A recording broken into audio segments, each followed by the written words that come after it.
სტუმარი არის ბატონი დავით წერეთელი, პოლიტიკოსი. მადლობა რომ გვეწვიეთ.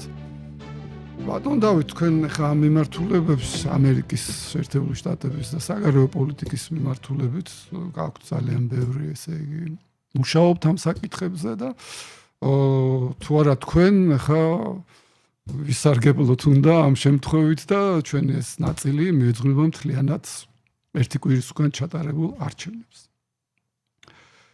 აი ასეთი ესე იგი გზავნილი არის ძირითადად დასავლეთში. დონალდ ტრამპის პრეზიდენტობა მსოფლიოს უკეთესობისკენ შეცვლეს. მას მშვიდსა და უსაფრთხოს გახდის. აი დავით წერეთლის აქცენტები როგორ იქნება ამ გზავნილზე და ჩვენ ტელემაყურებელს და რადიომსმენელს რომ განუსაზღვროთ და განუმარტოთ ბატონ დავით, რამდენად რეალურად გეჩვენებათ თქვენ ეს ყველაფერი. დიდი მადლობა მოწვევისთვის, მოგესალმებით, მივესალმებით ჩვენს მაყურებელს. გადავიდეთ პირდაპირ დავიწყოთ საუბარი, ესე იგი, რომ გადავიდეთ ამ თემაზე კონკრეტულად, მანამდე რაღაცნაირად უნდა ავხსნათ მცირედით ანატომია მომხდარი სიტუაციის. დრო გვაქვს. კი ბატონო. მაშინ ესე ამოვნებით. მოდით ახლა დავიწყოთ ეს რატომ დამარცხდნენ დემოკრატები. იმიტომ რომ ეს ძალიან საინტერესოა ძალიან. ჩემი გადასახედიდან მე არ ვამბობ, რომ ეს ჭეშმარიტების ბოლო ინსტანცია, მაგრამ ვიტყვი იმას, რასაც ვფიქრობ, თქვენ კი ბატონო, ვიტყვი რასაც ვფიქრობ. ესე იგი, გამომდინარე იქიდან, რომ დემოკრატები ზედმეტად ნეოლიბერალურ გარემოში იმდენად გაიჭრენ და იმდენად გადავარდნენ, მათ შორის პირველ რიგში ამ გენდერულ თეორიაში, ამის 53 გენდერი და ასე შემდეგ, რომ ტრადიციულმა ამერიკამ, რომელსაც მთელ ამერიკას ეძახიან, მაგრამ მე უფრო ვეძახი ტრადიციულ ამერიკას. კონსერვატიული ამერიკა, კი ბატონო, ტრადიციული ამერიკა, რომელზეც ჩვენთან სამწუხაროდ ხშირ შემთხვევაში არასწორი წარმოდგენები აქვს რატომღაც და რეალურად ეხლა ჩემი შვილი სწავლობს თქვათ ამერიკის შეერთებულ შტატებში და მეგობრები არიან და ძალიან ბევრი რამე ვიცი მასთან დაკავშირებით. კვირას რომ გაიაროთ ქალაქებში, განსაკუთრებით ცენტრალურ ამერიკაში, მთელი ქალაქები არიან ეკლესიებში. კი ბატონო. ისეთი ვითარება არის და გარკვეულწილად დემოკრატები გამომდინარე არსებობს ასე ვთქვათ დაუწერელი თეზისი. არსებობს ორი თემა, სადაც ადამიანთან აპრიორი თუ შეხვედრით დაპირისპირებაში ხარ წაგებული. პირველი თემა ეს გახლავთ აი ზუსტად საძინებელში არ უნდა შეუვარდე ადამიანს და მეორე სამზარეულოში არ უნდა შეუვარდე დიასახლეს. აი დემოკრატებმა ეს ორი დაუწერელი ასე ვთქვათ წესი არ დაიცვეს და გამომდინარე აქედან დადგა ის, რომ ამერიკის კონსერვატულმა ხალხმა უთხრა პირდაპირ არა. ზურგი აქცია, მოკლედ. კი ბატონო, ზურგი აქცია პირდაპირ, იმიტომ რომ ეს გამარჯვება ამ იდეოლოგიას, კი ბატონო. ტრამპის ეს გამარჯვება თან უპირობო გამარჯვება, იმიტომ რომ კონგრესის მისია, სენატის მისია, ყველა სადავო შტატი მოიგო. ბატონ დავით, შეგვიძლია თქვათ, რომ ერთპიროვნულად თქვათ უკვე ფლობს. კი ბატონო, ტრამპი დღესდღეობით შეიძლება თქვათ, რომ ერთპიროვნულად ფლობს ამ სიტუაციას და ძალიან ასე ვთქვათ, სერიოზულად არის გამაგრებული. ყველა შტოს აკონტროლებს. მე შორს ვარ იმაზისგან, რომ ტრამპი ახლა შურის ძიებას დაიწყებს და ასე ვთქვათ რაღაც ისეთ თემებზე გადავა. არა, ჩვენ უბრალოდ ფაქტის კონსტატაციას ვახდენთ. კი ბატონო, რა საკვირველი, ახლა რა ხდება? გამომდინარე იქიდან, რომ ეს რეალობა დადგა, ახლა ყველა ელოდება ტრამპის მოქმედებებს. ჯერჯერობით მისი პიროვნებიდან გამომდინარე, რანაირი ადამიანიც არის აბსოლუტურად არაპროგნოზირებადი, ვითომ არაპროგნოზირებადი. თუმცა ძალიან ანგარიშიანი თავის შუაზეა ყველაფერი მშვენივრად იცის. მაპატიეთ ბატონ დავით და პირველი მმართველობის დროს ტრამპმა უმუშევრობის დონე ჩამოიყვანა 1970 წლის დონეზე. ტრამპს გარკვეულწილად ხელი შეუშალა ძალიან იმ ცნობილმა ეპიდემიამ, რა, კოვიდის ეპიდემიამ, თორე სწორად ვერ შეაფასა. კი ბატონო, ეს გავრცელებული თემები, რომ პუტინის აგენტია და რაღაც სისულელეები, რომლის კომენტირებას აზრი არა აქვს, დამერწმუნე. დროის დაკარგვა ტყუილად, კი ბატონო და რისი თქმა მინდა რა, რომ მის შესახებ ასე და მის პოლიტიკაზე საუბარი დღეს დავიდა როგორ დონემდე, იცი, კონკრეტული პიროვნების, კონკრეტული ადამიანის გემოვნების საკითხი გახდა, მისი შიშების და სურვილების. ნაწილი ამბობს ეს სიტყვაზე უკრაინის თემა რო ვთქვა. ნაწილი ამბობს რომ ტრამპი დაეხმარება უკრაინას გამომდინარე იქიდან რომ ზუსტად ტრამპი იყო ის პრეზიდენტი, რომლის მიცემული იარაღითაც მოიგერია უკრაინამ პირველი ტალღა. ზოგი ამბობს რომ არა პირიქით გადასცემს უკრაინას. არავის არაფერს არ გადასცემს, არავის არაფერს არ მიცემს. ტრამპი არის ადამიანი, ბიზნესმენი, რომელიც ფიქრობს ასე, რა ბონუს მიიღებს ამა თუ იმ მოქმედებიდან. ჩემი გადასახედიდან, ჩემი აზრით, ის უბრალოდ ყველა ესაუბრა პუტინს. მე არ ვიცი რა იგ რაზე ისაუბრეს და რა იყო, მაგრამ მისი საუბრიდან გამომდინარე და მისი დაპირებებიდან, რასაკვირველი ხა წინასაარჩევნო დაპირება და წინასაარჩევნო რიტორიკა ერთია, რეალური არჩევის შემდეგ რეალური რიტორიკა მეორე, მაგრამ თუ აი საინტერესოა გნებავთ ჩემაზე ძალიან მაგისთვის მოგიწვიეთ ბატონო და დარეკვა ზარი იქნება თქვა პუტინთან და ეტყვის ვლადიმერ ენაცვალე სადაც გეხარ იქ გაჩერდი ნუ გარკვეული კორექტივებით დასაკვირველია ამას გააკეთებ თუ ეტყვის რომ არა ამასთან დაკავშირებით რამე თქვის კარგი ოკეი კი ბატონო მაშინვე უკრაინას ვაძლევ ყველაფერს რაც მას ჭირდება იმისათვის რომ შენი დამარცხება ხმელეთზე იყოს უზრუნველყოფილი მეორე დაურეკავს ზელენსკის მასაც იმითმეტეს ზელენსკის ძალიან რთული მდგომარეობა გარკვეული პირობებიდან გამომდინარე მათ შორის ლეგიტიმაციის გარდა ამისა ეტყვის ზელენსკის შენ გაჩერდი ახლა და დაეთანხმე ამ პირობებს ამ ჩემ გეგმას იმიტომ რომ ეს ჩემთვის აუცილებელია მე ამას ხალხს დავპირდი თუ ზელენსკი ეტყვის კი ბატონო თუ ეტყვის არა მაშინ კი ბატონო ამერიკის დახმარება დამთავრდა დაგეხმაროს ევროპა ევროპას რასაკვირველია შეუძლია იმ პოტენციალით რომელიც მას აქვს მარტოც დაეხმაროს უკრაინას მაგრამ რამდენად აქვს ამის სურვილს არავინ არ იცის ჩემო ბატონო ან რა თუ გამომდინარე რეცესიის რაც ზოგიერთ იქიდან რაც ზოგი გერმანიაში საფრანგეთში არ იგრძნობა ჯერ იმიტომ რომ ატომური ენერგიის წყარო აქვს მაგრამ გერმანიაში ამხელა რეცესია აუცილებლად შეეხება იმიტომ რომ ევროკავშირი დღეს არის გერმანიის ეკონომიკას დაფუძნებული კავშირია და ღმერთმა დაიფაროს გერმანიას სერიოზული ყევები დაეწყოს ძალიან რთულად ექნება საქმე. აქედან გამომდინარე ამ ომის დამთავრება შედის ყველას ინტერესში. უფრო ესე იგი ლოგიკური ხდება თქვენი მოსაზრება. ხო, რა ვიცი, მე ესე ვხედავ, მადლობთ ბატონო და ეხლა რა ხდება შემდგომში, შეხედეთ თუ ეს მოახერხა, მე მესმის ჩვენ ლოგიკურად უნდა მივიდეთ იქამდე ვფიქრობ რომ როგორ იქნება საქართველოსთან ურთიერთობა. რაც ჩვენს ტელემოყურებელს და რადიომსმენელს ყველაზე მეტ და მათ შორის მეც. ბატონო, უკრაინა ძალიან კარგია, ყველაფერი აქეთ-იქით, მაგრამ მაინც უკრაინაა და ეს მათი პრობლემებია. იმიტომ რომ ხშირ შემთხვევაში საქართველოში შეცდომით ფიქრობენ, რომ საქართველო მიმულია უკრაინის кейსზე, ასე ვთქვათ რა. რატომ? არ ვიცი, ესეთი 2008 წელს უკრაინა იყო მიმული ჩვენ кейსზე? არა, 2008 წელი ცალკე თემა, ცალკე განხილვის, აქ არის ძალიან საინტერესო მომენტი. არა, მე შედარებით არა, თვითონ იმდენად განსხვავებული გეოპოლიტიკური მდგომარეობა გვაქვს ჩვენ და იმდენად ადგილმდებარეობაც კი რომ ჩვენ ერთი кейსი ვერ ვიქნებით. რაღაცეები კი ბატონო მიმული. ხო ხამს გავსება შეიძლება იყოს რა. მაგრამ ჩვენ ვართ აბსოლუტურად სხვა მიმართულება რა. ჩვენ ვართ აგერ ყაზახეთი, თურქმენეთი, ეს აზია, კი ბატონო, მონღოლეთი, ჩინეთი, საქართველო და დასავლეთი. მოხდება თუ არა, ასე ვთქვათ, რაიმე გადატვირთვა. თავის დროზე მე მქონია საუბარი და მithქვავს არაერთხელ რა რომ ანტიამერიკანიზმი ის რომელიც საქართველოში სამწუხაროდ გაუგონარი მიზეზის გამო დაიქოქა არასწორად. არ ამგონია რომ ის მონტანი იყო საქართველოსთვის ბონუსის და რატო მაგასაც ახსნილ. გარკვეულწილად უნდა ეგა. ანტიამერიკანიზმის გარკვეული სახე თვითონ ამერიკის პოლიტიკური ესტაბლიშმენტი ხელს უწყობს. გარკვეული მოსაზრებიდან გამომდინარე, მაგრამ არსებობს წითელი ხაზები, რომლებიც არ უნდა გადაგვეთქვათ. მაპატიეთ, ბატონ დავით და აი წინა ელჩი დეგნანის მოღვაწეობა ამისი ნათელი მაგალითი იყო. ტრამპის ის გალბატონი იყო. ხო, მაგრამ სანამ ტრამპი იყო, მანამდე თუ გახსოვთ თქვენ და გემახსოვრებათ ახლა პოლიტიკაში აქტიურად. პომპეომ ჩამოგვიყვანა ფაქტობრივად. კი ბატონო და ჩვენ გვახსოვს როგორ ლანძღავდნენ პირდაპირ ამ სიტყვის პირდაპირ ნიშნულობენ ნიკა გვარამია და მელია. ხო? სამარცხვინო პრეზიდენტი უწოდეს, ხო? და შემდეგ რომ ტრამპის ადმინისტრაცია წავიდა, მერე გახდა მათი სათაყვანებელი და ეს ასე რომ ანტიამერიკულ განწყობებში ჩვენ არ უნდა დავუყაროთ 8 წელი. კი ბატონო, იმათ ვისაც მოხურული აქვს დასავლური ასე ვთქვათ დროშა, მაგრამ შიგნით არის თავინამბობის მომენტულობის ადამიანი. კი ბატონო. ეს კიდე სხვა თემა. ახლა ველოდოთ უნდა თუ არა ამ გადატვირთვას. კი არ უნდა ველოდოთ, ყველაფერი უნდა გავაკეთოთ ამისთვის.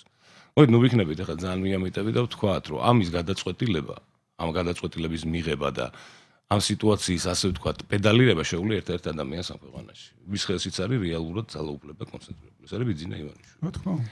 ზუსტად იმითუა ეს ყველაფერი მომხდარი რომ ბიძინა ივანიშვილი ბუნებრივი მდგომარეობიდან გამომდინარე, მისი ქვეყნის სიტუაციიდან გამომდინარე ძალიან მარტივ მაგალითს ვიტყვი რა. ხშირად არის საუბარი, მოლდავეთი მიიღებს ვთქვათ, იქ ის გაუხსნეს მოლაპარაკების მაგი და აი მოლდავეთს ყავს რეალური მოკავშირე ნატოს წევრი ქვეყანა, ესაზღვრება მას, ეს გახლავთ რუმინეთი. და პრეზიდენტის მაიასანი მოქალაქეა საერთოდ რუმინეთის. ეგ მოქალაქეთან ის არა, არ ცოტას არ ნიშნავს. ცოტას არ ნიშნავს, მაგრამ ნუ ჩვენ საფრანგეთის მოქალაქე ყავს, მაგრამ არც ეგ არ არის. რუმინეთი მოსაზღვრეა. რუმინეთი მოსაზღვრეა და ნატოს წევრია და მათ აქვთ ხელშეკრულება ერთმანეთთან, რომ ეგზისტენციალური საფრთხის შემთხვევაში რუმინეთი ეხმარება. ჩვენ ამ მდგომარეობაში ვართ შეხედეთ. კი გასაგებია რომ საქართველოსთვის და მეც ეს ემჯერა რომ სხვა გზა გარდა იმისა ჩვენი ბუნებრივი საცხოვრებელი არეალისა რაც არის დასავლეთი და ქრისტიანული ცივილიზაცია ჩვენ იმის იქით გზა არ აქვს ჩვენ უნდა ვიყოთ იქ და ეს იქნება სწორი აბსოლუტურად მაგრამ რა ხდება შეხედეთ აი რომ მოგიწოდებენ ხა რეალურად გადაწყვეტილების მიღები პირები ეს რაღაცებს არ ამბობენ რა ეს ყველაფერი დავიდა მიშა გამოუშვით სიტყვაზე ან კანონები უკან წაიღეთ ისინი სანქციები დაუწესეთ რუსეთს და ასე შემდეგ ამას რეალურად გადაწყვეტილების მიღები პირები არ ამბობენ ამას ლაპარაკობენ ევროპარლამენტარები ვიღაც უმნიშვნელო ტიპები რომლებიც ლობიზმის შესახებ თუმცა აი ერთ შეკითხვა აქვს ლოგიკური იბადება ბატონ დავით კი ბრძანეთ არა ეს აი თქვით რომ გადაწყვეტილების არამიმღები პირები ეს მათი ინიციატივა თუ მიდიოდი დასავლეთში ლობიზმი არის მიღებული თემა ეს არის კანონმდებლობით პრობლემოთ კორექტირდება მათ შეუძლია ფული აიღოს და რაღაცის ლობირება მოახდინოს მაგრამ ჩვენ ამ მდგომარეობაში ვართ ამ ხრივ ისინი ამბობენ ერთია ჩვენ ვართ ქვეყანა რომელსაც საზღვარიც არ აქვს პირდაპირ და გარდა ამისა რეალური საფრთხის დადგომის შემთხვევაში რეალური მოკავშირე დღესდღეობით არ აქვს ეს ზუსტად ამიტომ საუბრობდი იმაზე რომ ჩვენ ყველაფერი უნდა გაგვეკეთებინა და დღესაც უნდა გავაკეთოთ იმისათვის რომ ამერიკის შეერთებულ შტატებთან დაიდოს არა საპარტნიორო არამედ სამოკავშირეო ხელშეკრულება კაით ისრაელზე არ წავალ თუგნებავთ სამხრეთ კორეის ანუ ავიცი სამხრეთ კორეის გავსი თუგნებავთ რა ხო მაგრამ ის ხო ბაზებსაც გულისხმობს ხო საკვირველია კი აჰა ეს იქნება ერთგვარი გარანტია საქართველოს უსაფრთხოების ეხა ღმერთმა დაიფაროს და რამე რომ მოხდეს ეხა ჩვენ შეგვიძლია ყველაფერი ვისაუბროთ იცით მაგრამ ქვეყნის მართველი როცა ხარ მილიონ რაღაცაზე ფიქრი გიწევს და იძულებული ხარ იფიქრო რომ მოხდეს რაღაცა და წამოუაროს ვიღაცას ასე ვთქვათ და დაარტყას საქართველოს შეიძლება თქვათ სიტყვაზე არა აქვს ვიცი ეხა არა აქვს ძალა არა აქვს შესაძლებლობა იმდენი რომ ორ ფრონტზე იომოს მაგრამ მოხდა სიტუაცია ეხა ჩვენთან ბლიცკრიგს ეხა რომ მომდეს მაინც ეხა ხედავთ ვინმეს ისეც რომელიც რეალურად გვერდზედაა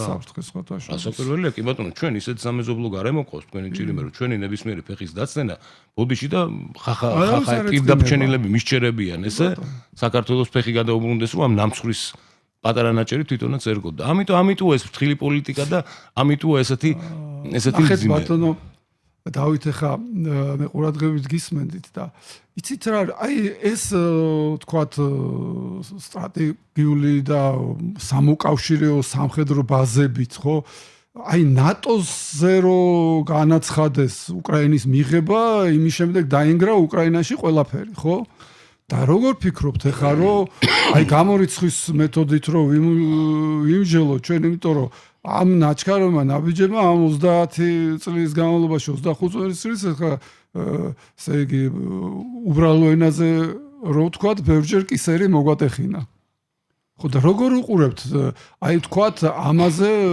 მეზობელი ქვეყნების თქვათ რუსეთის ირანის სხვების რეაქციას თქვენ ძალიან დიდი ხანია ამას ვამბობ. არის სერიოზული, მაგრამ კიდევ ერთხელ ვამბობ, ნატო აუცილებელი არ არის დღესდღეობით. ჩვენთვის აუცილებელი, ჩვენთვის არის საჭირო.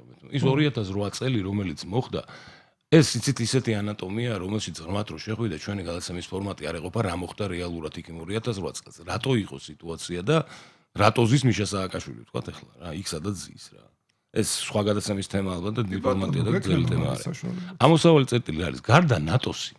კიდევ ერთხელ ვამბობ, არსებობს აგერ სამოკავშირო ხელშეკრულების ფორმა ამერიკის შეერთებულ შტატებთან, რომელზეც მშვენიერი დაცვის მექანიზმი, არსებობს მეორე მექანიზმი, არსებობს ნატოს ბლოკის გარდა უამრავი ბლოკები, იგივე ის ბლოკი, ცნობილი კანადა, ინგლისი, უკრაინა, პოლონეთი. ვასოთ ეს ბლოკი. იქაც შეიძლება, მაგრამ ყველაზე ჭკვიანური ჩემი გადასახედიდან და კარგი იქნებოდა ამერიკის შეერთებულ შტატებთან პირდაპირ სამოკავშირო ხელშეკრულება. ეხლა შესაძლებელია ეს თუ არა შესაძლებელია იმიტომ რომ ამერიკის შეერთებული შტატები ამერიკის შეერთებული შტატები იმდენად არის დაინტერესებული ამ რეგიონით საქართველოს რეგიონით და იმხელა რესურსი აქვს დახარჯული იმისთვის რომ აქ ფეხი მოეკიდებინა თუმცა ამის პედალირება არ ხდებოდა გარკვეულწილად ხო აქვს იქიდან დავიწყოთ არა მარტო ამის პედალირება არ ხდებოდა რატომ არც ეგ არის პატარა მნიშვნელოვანი სომხეთში უფრო დიდია სხვაჯერ მაგრამ გამომდინარე კი საკმაოდ დიდია მიადგენ საკმაოდ დიდია მაგრამ რის თქმა მინდა რომ ეს იმდენად ნელა მიდიოდა დემოკრატების მმართველობის პერიოდში და რატო? იმიტომ რომ დემოკრატები გარკვეულწილად თვითონ აღმოჩნდნენ საკუთარ ამ პოლიტკორექტულობის და ამ თავის აკრძალვების ხაფანგში.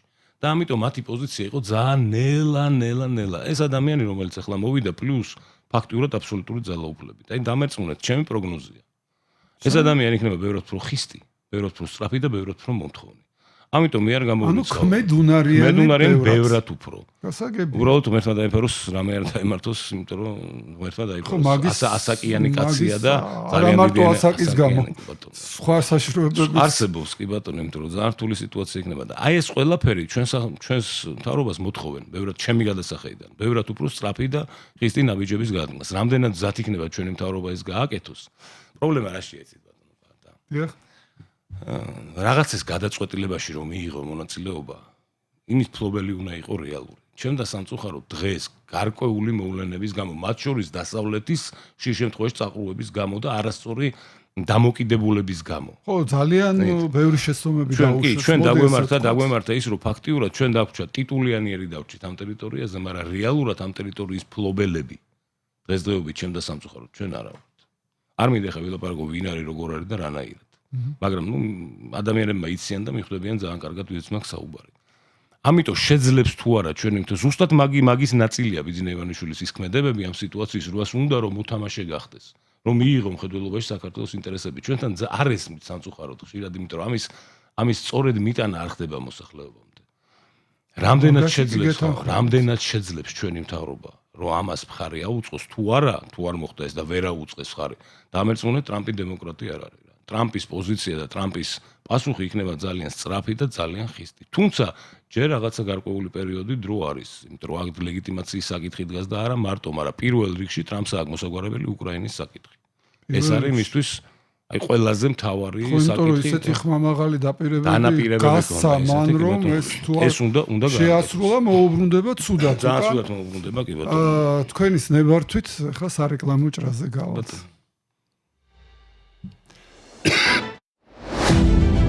პოლიტიკა, საზოგადოება, ეკონომიკა, ანალიტიკა, საექსპერტო აზრი, უცხოეთის სიახლეები.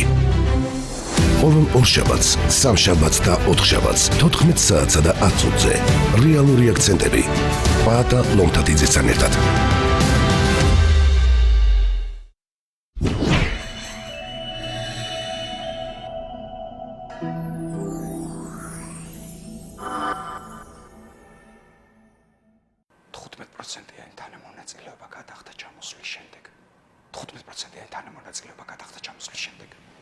არ მოგესმა. ავტომობილის შეძენისთვის მხოლოდ მისი ღირებულების 15%-ს გადაიხდი. დარჩენილი თანხის გადახდას კი ავტომობილის ჩამოსვლის შემდეგ დაიწყებ. შეთავაზების შესახებ დამატებითი დეტალებისთვის დაგვიტოვა შენი საკონტაქტო ინფორმაცია და ჩვენ უმოკლეს დროში დაგიკავშირდებით. გისურვებ წარმატებას.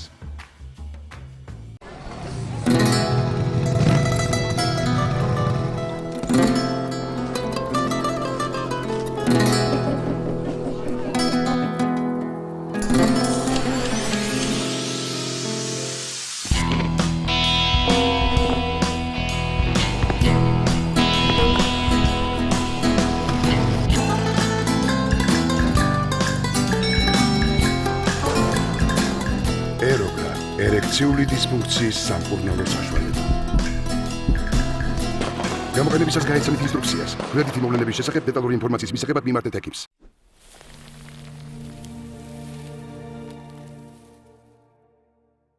რეალური აქცენტები. პაატა ლომთათიძესთან ერთად.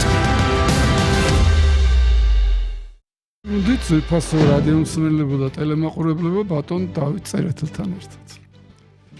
ბატონ დავით ესე იგი მე მინდა თქვენს დამაყურებელს გაგაცნოთ პოლონეთის პრემიერ-მინისტრის დონალდ ტუსკის განცხადება და წავიკითხავ ამერიკის შეერთებული შტატებიდან უახლოეს მომავალში შესაძლოა ველოდოთ განცხადებებს უკრაინაში ცეცხლის შეწყვეტის თარიღსა და უსაფრთხოების გარანტიებთან დაკავშირებით. ასევე ტუსკმა აღნიშნა რომ ასეთი გეგმა მოსამზადებელ ეტაპზეა და უახლოეს მომავალში მოსალოდნელია დეკლარაცია კერძოდ ცეცხლის შეწყვეტის თარიღთან დაკავშირებით. რომელ საზღვარზე იმოქმედებს ეს და ასევე უკრაინის უსაფრთხოების გარანტიებთან დაკავშირებით. აი თქვენი მოსაზრებები როგორი იქნება? კი ბატონო, მოგახსენებთ ისინი ტუსკის განცხადება საერთოდ ტუსკი როგორც პოლონეთის პრეზიდენტი ძალიან ცდილობს რომ ასე ვთქვათ, როლი ითამაშოს ამერიკელების უპირველესი მოკავშირის ევროპის ტერიტორიაზე და ამით წონა დამატებითი დამატებითი და გარკვეულწილად გერმანელები ჩაწიოს გვერდზე. ამეწმუნათ არ გამოუვია. სწორი განსაზღვრაა ძალიან. არ გამოუვია გამბავი, მაგრამ ძალიან გულით უნდა ეს სიტუაცია ხა. ნუ ტუსკი თავცილოს პოლონეთის პრეზიდენტია, პოლონეთის ინტერესებს ხომ არ ეხმარება ამაში გარკვეულწილად ესეთი წარმოდგენების შექმნაში, რომ ძალიან გაძლიერდა პოლონეთის შეიარაღებული ძალები. ანუ ამერიკელები აძლიერებენ მათ კი ბატონო, ამერიკელების დახმარებით რა თქმა კი უნდა. ბატონო, მაგ რაში ეცახმე პოლონეთი ცდილობს რომ 300,000 კაცამდე აიყვანოს ეს ჯარი. კი, ბევრად მაღალ ტექნოლოგიური არმიებია დასავლეთში, მაგრამ დღესდღეობით ხა გვინდა მოგწონს, არ მოგწონს, მიუხედავად იმისა, რომ რუსეთის არმია აი არ არის მეორე არმია და ანალოგები არ ქონდა და ყველაფერი გვაქვს. მიუხედავად იმისა, როგორც წარმოჩენას ცდილობდნენ, ისე ძლიერი არ არის. მაგრამ დღესდღეობით ის არის ომში, მან იცის უკვე გამოცდილება აქვს მიღებული და მასთან დაპირისპირება არავის არ უნდა სიმართლე რო გითხრათ. ამიტომ ლოგიკურია ვიფიქროთ ის, რომ ცეცხლის შეწყვეტა მოხდება. ეხლა ადამიანი იკითხავს, რომ რუსეთმა გაიმარჯვა ამ შემთხვევაშიო იფიქრებს რა. მე არ ვთვლი ასე და კიდევ ერთხელ ვამბობ, გარდა იმისა, რომ აქ ის დეკლარირებული იდეები, რომელსაც რუსეთის ხელისუფლება უპრობლემოდ მიყიდის თავის ხალხს და დააჯერებს, რასაც გნებავთ იმას, ერთ-ერთ მოსაზრებას მოვიყვან, სხვას არაფერს არ ვიტყვი რა. წარმოიდგინეთ, აი ეხა სადაც არის, იქ მოხდა გამყოფი, შეწყდა ცეცხლი, დადგნენ და გაჩერდნენ. ცხელი ფაზა ჩერდა. მე შემდგომში მოილაპარაკეს თქვა. მაგრამ განუს მარტოც ტელემაყურებლებს რა ტერიტორიებზე ეს არის სადაც აი სადაც დგანან დღეს. ლუგანსკი, თლიანად, დონეცკის დიდი ნაწილი. კრამატორსკი და სლავიანსკამდე ვერ მისულან და ეს დარჩა მარტო პაკროვსკი, პავლოგრადი და კურახოვსია ეხლა. კურახოვიდან გამოვლენ ყველავარანჩი უკვე. კი ბატონო, მაგრამ მე დავაფიქსიროთ ეხლა აი ეს გამყოფი. თუ ხო შესაძლებელია. ხერსონიც გარდა არა, ხერსონი აქეთ ამხარეს არიან. ხო, აქეთ იქით ამხარეს არა. ძალიან მარტივად რო ვთქვა, სადაც იმ მომენტისთვის ეს არის ჩემი გადასახედიდან, ეს ვფიქრობ, რომ ინაგურაციამდე უნდა მოხდეს ეს სიტუაცია. აი სადაც იმ მომენტისთვის იდგებიან, აი იმაზე იქნება საუბარი. გარდა ამისა იქნება ეს რეალური გარდა ამისა იქნება უკრაინისთვის გარკვეულწილად უსაფრთხოების გარანტიები, რაც გულისხმობს ჩემი გადასახედიდან სავსებით შესაძლებელია, რომ ნატოს და არა მარტო ნატოს გარკვეული კონტინგენტი შევიდეს გამყოფ ხაზში. ანუ ეს იქნება უსაფრთხოების ზონა. ნატოს უშვებ თქვენ? ნატოს კი ბატონო უშვებ. ხო, მაგრამ პუტინისგან ცხადება არის, რომ ესე იგი ნატოსგან და დემილიტარიზაცია და ნატოსთან ხელშეკრულების თლიანად მივალ აქამდე. უკრაინა იტყვის, რომ 20 წელიწადი და ნატოც ამას განაცხადებს, რომ 20 წელიწადი ნატოში არ შევლენ არავის შემთხვევაში და ამაზე საუბარი არ იქნება, როგორც ასეთი. მაგრამ ამ ზონაში, როგორც ასე ვთქვათ, აი გაეროს ეგიდით რო იყო მშვიდობის ყოფილი ჯარები. ჩაფხუტიანები, აი ესეთ ვარიანტში იქნებიან. ნატოში. იქნება შეიძლება საფრანგეთიდან იყოს ვიღაცა ინგლისი ვთქვა და ასე შემდეგ. ხო, მაგრამ ეს ნატოს ეგითით პრობლემატური არ არის თქვენს აზრით? არაფერი პრობლემატური არ იქნება. პუტინი ამას ხელს მოაწერს. მე ესე ვხედავ, შეიძლება ვწდები. ყველა საინტერესო სხვა თემა არის. აი, რამდენად გამარჯვებული პოზიცია ექნება რუსეთს. მოდით წმინდა ეკონომიური თვალსაზრისით შევხედოთ რა. კი იცით, მოგესწრებათ, უყვართ კიდევაც ჩვენთან საუბარი და გარკვეულწილად ეს სიმართლეა, რომ ის ტერიტორია, სადაც დღეს რუსები დგანან, ფაქტურად არის დანგრეული თავიდან ბოლომდე. აი ფაქტურად დანგრეული ეს ქალაქები, იგივე ავდეევკა, კი ბატონო, იგივე ეს არტიომოვსკი და რავი რომელი ერთი ვთქვა რა. ეს ტერიტორია გადაეცემა რუსეთს, მაგრამ ამას არ აღიარებს არავინ, მაგრამ de facto იქნება რუსეთის მფლობელობაში და რუსეთს მოუწევს ამ ტერიტორიის აღდგენა. ეს ხომ უზარმაზარი წნეხია და დატვირთვა რუსეთის ისედაც ძიმ მდგომარეობაში ყოფ ეკონომიკაზე. მე მესმის ახლა მე ხშირად წამიკითხია მათ შორის Facebook-ზე, რომ აბა ვერაფერი ვერ უხნეს და რუსეთის ეკონომიკა წინ მიდის და იქ სავალუტო ფონდმა ეს თქვა და ის თქვა, მაგრამ არა, თქვა რა, დააქვს 20%-იანი სოფლიო ბანკის და სავალუტო ფონდის. ჩვენ რაც უნდა გვიხათ, ჩვენ ხო რეალურად უნდა შევხედოთ. ამით და აქვს ეკონომიკის ეგ ფაქტია. ბატონო მაინც ძალიან მაინტერესებს ჩვენთვის მანდამაინც კარგი არა. გადათვალა საერთაშორისო სავალუტო ფონდმა, როდესაც 2 წელიწადია რუსეთის ეკონომიკის ძირითადი პარამეტრები არის გასაიდუმლოებული ყველასთვის. ნუ კაი, ეგ ჯანდაბას არა უშოს. მეორე საკითხი იცით, როდესაც ეკონომიკაში ყველაფერი კარგად არის, საპროცენტო განაკვეთი 21% არ ხდება. ეს არის უპრეცედენტოს და გარდა ამისა დაანონსებულია 23%-მდე დეკემბერში ამის აწევა.